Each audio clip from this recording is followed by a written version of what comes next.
You know, the majority has had the luxury of sitting on the sidelines criticizing the governor's budget for several weeks now, acting as armchair quarterbacks in what you seem to think is a political game.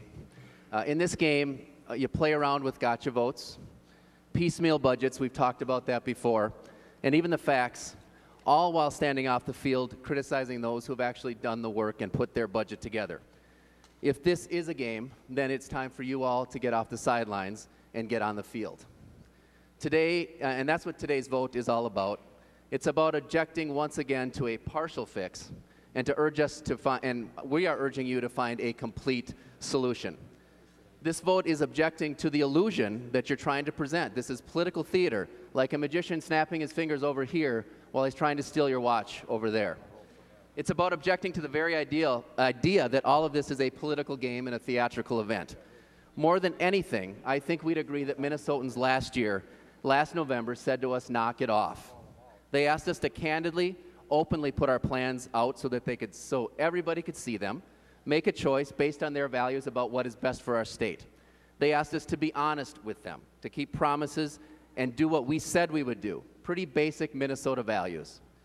Governor Dayton has laid out a plan consistent with his values and consistent with basic Minnesota values of fairness, honesty, and the idea that we're all in this together. He has said that it's a far from perfect plan because we face difficult times, and he and the people of Minnesota have asked you to do the same. We won't vote on any partial budget until you do. I'm not even sure where this bill came from, and I'm not going to quiz Representative Garofalo about the points in the bill because we'd probably both be out of our league in talking about it. But that's why it is time for the Republican majority to produce their long-promised all-cuts budget. We have 3 short weeks until the Republican super-secret property tax increasing all-cuts budget has to be through all of the committees.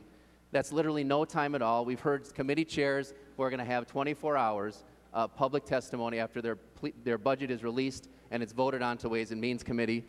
So for the party of self-proclaimed tough choices, you're certainly having an easy time sitting on the sidelines.